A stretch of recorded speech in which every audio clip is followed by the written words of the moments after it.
আমি সন্দীপ। আমি ছোট থেকেই দাদুর কাছে মানুষ হয়েছি। কারণ আমার ছোট থেকেই বাবা মা বাইরে চাকরি করে। এখন আমি অন্য একটি রাজ্যে এসে ইঞ্জিনিয়ারিং পড়ছি। একাই থাকি, একাই সব করি।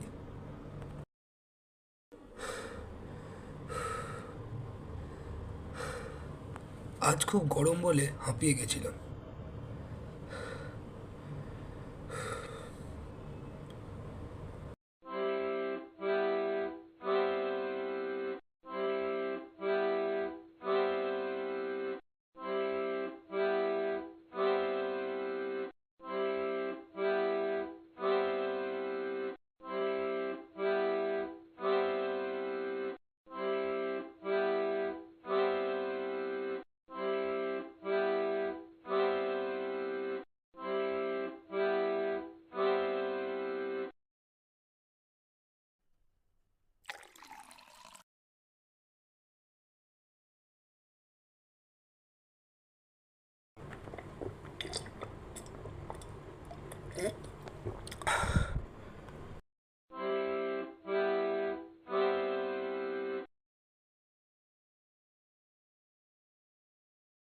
দাদু, আজকে আমাদের কলেজের সেকেন্ড সেমিস্টারের রেজাল্ট বেরোলো।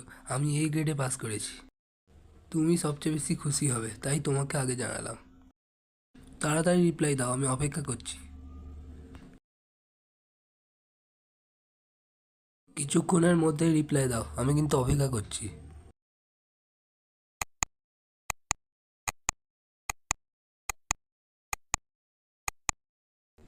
যাব বাবা, এখনো রিপ্লাই করছে না।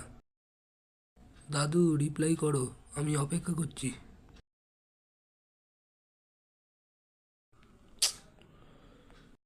আমি জানি দাদু, তুমি সবচেয়ে বেশি আনন্দ পাবে।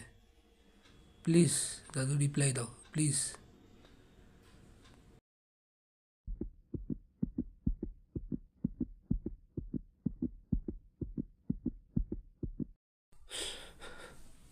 আমি জানি তুমি রিপ্লাই দেবে না, আমারই ভুল ছিল। আমি জানি তুমি রিপ্লাই দেবে না।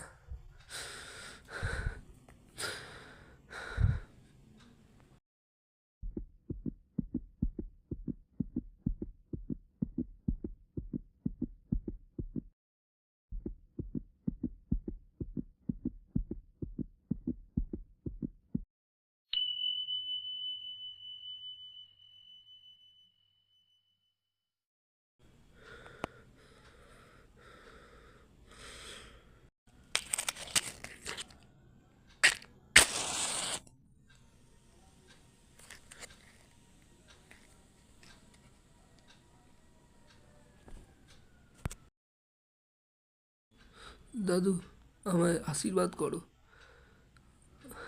আমি যেন এর পরের সেমিস্টারে আরও ভালো র্যাঙ্ক করতে পারি।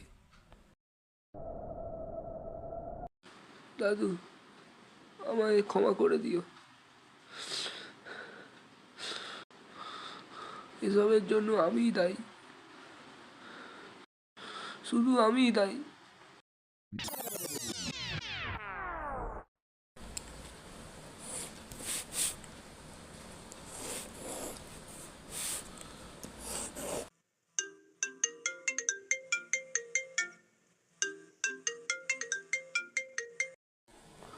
দাদু, আবার এখন কি হলো?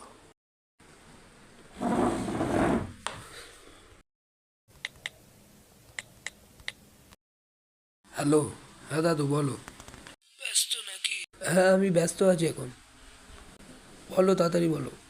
আমার না খুব শরীর খারাপ, একটু আসতে পারবি? শরীর খারাপ? তো আমি এখন কিভাবে যাব? একটু আয় না রে, আমার খুব শরীর খারাপ। আমার অলরেডি দুটো প্রজেক্ট দিয়েছে, একটা এখন বানাচ্ছি। ঠিক আছে, তাও একটু আয় না রে, একটু আয়। এখন কিভাবে যাবো বলো তো? আমার এদিকে অনেক চাপ আছে। তোমাদের ওখানে কাছাকাছি তো অনেক ডাক্তার, মনের মাথাতে গিয়েই তো ওখানে একটা ডাক্তার। তো দেখিয়ে নিতে পারছো না? না না, এখন কিভাবে যাব? আবার সেই তৎকাল কাটতে হবে, সম্ভব না। তোকে ছোট থেকে মানুষ করলাম, আর তার প্রতিদান তুই এইভাবে দিলি? দেখো, এসব কথা বলে কোনো লাভ নেই। আমার ব্যাপারটা তো আমাকেই বুঝতে হবে। তুমি এর ওপর আবার উল্টোপাল্টা কথা বলছো।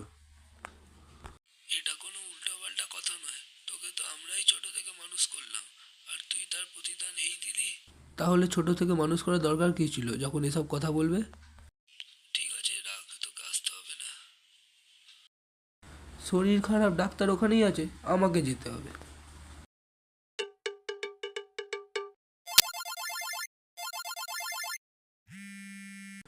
কি আবার কল করলো? হ্যালো, আমি বটুকদা বলছিলাম। ও হ্যাঁ, বলো, কেমন আছো? এই চলছে গো। তুমি কি এখন ব্যস্ত নাকি? ব্যস্ত থাকলে পরে কল করব। আমি ওই না না, একটু গেম খেলছিলাম। তোমার সব ঠিকঠাক আছে তো? একটা খবর দিতাম। তোমার গলার আওয়াজটা শুনে কেমন লাগছে? কিছু হয়েছে নাকি বলো? তোমার দাদু আর নেই। তোমার দাদু মারা গেছে। কি? তিনি আর বেঁচে নেই। আর বেঁচে নেই তিনি। আর কোনোদিনও তাকে দেখতে পাবে না। দাদু মারা গেছে? শুধু তাই নয়, দাদু তোমায় ডাক্তার দেখানোর জন্য ডাকেনি। তোমায় ডেকেছিল দাদুর কয়েক বিঘে জমি আছে, সেটা তোমার নামে লিখে দেওয়ার জন্য। পারলে তুমি একবার এসো, ওই সম্পত্তিটা তোমার নামে লিখিয়ে দেওয়া হবে।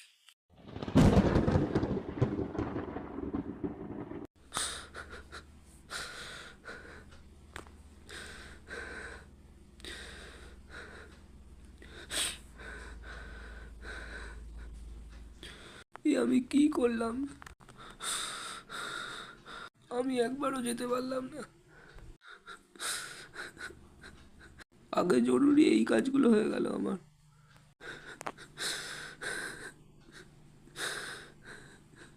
একবারও গিয়ে দাদুকে দেখতে পেলাম না। একবারও গিয়ে দেখতে পেলাম না।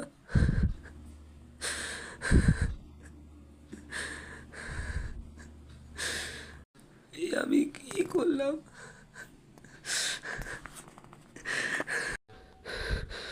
ভগবান আমায় কোনোদিনও ক্ষমা করবে না, কোনোদিনও ক্ষমা করবে না আমায়।